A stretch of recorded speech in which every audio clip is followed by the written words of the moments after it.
I'm here at Vilano Beach, which is right by St. Augustine. So the other half of that water, like the shoreline over there is St. Augustine. This is technically Vilano, where they have the skim competitions, if you've seen my other videos. But anyway, I just wanted to do a quick little video here since I was here this afternoon.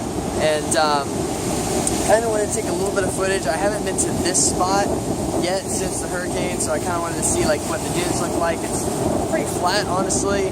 Like all of this used to have like some rough, sharp edges where the sand would come up, but now it's like all laid flat.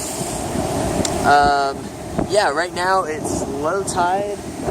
Actually, yeah, low tide, as you can see. Normally the water on high tide will be way up there, so it's low right now. But yeah. So the thing I kind of want to talk about is like these jetties right here, and like there's some on the other side of the St. Augustine inlet. This is right here where like the inlet to the Matanzas River is, which is right where the fort is. So the Fort San Marco is right on the other side of this part of the island right here. And in my last video I did a lot of like kind of background on St. Augustine and the history of it, and some people were commenting and saying like, oh, this is really interesting, this is really fascinating, you should talk more about it.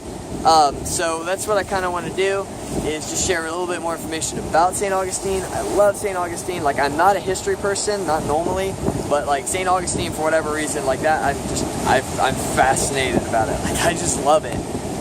Probably because I grew up here, but it's also just like, it's so cool. It's like it's the first place in North America that was ever settled by anyone that's European. Like, so it's just interesting. It's awesome.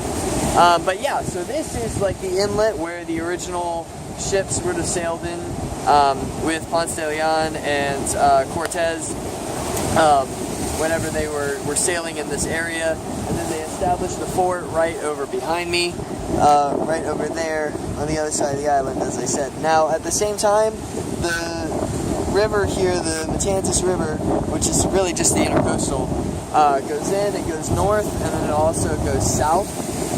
And there's another entrance that's about 10, maybe 15 miles, around 10, south of where we're at right now, on the southern point of St. Augustine. And there's another inlet, so they put another fort over there. That one's actually called Fort Matanzas, right on the Matanzas River. And the idea was, like, if any of the Europeans were to, if any like invaders were to be coming in for a sneak attack, they would have to use this main inlet right here. But since there's that other smaller one, they wanted an outpost over there just so that they could know and warn the main fort that there would be any kind of attacking force that would be slipping by the main inlet. So yeah, so there's just a little bit of history on this area. Again, St. Augustine, it's really cool, it's fascinating. So I hope you kind of enjoy some of these little like history notes or whatever. I'm not like a major historian or anything like that. Biblical knowledge, like I know a lot of that. That's part of what I studied in college, but at the same time, like this is just European knowledge I don't know a lot about. So yeah, the surf doesn't look like super great. It's kind of choppy.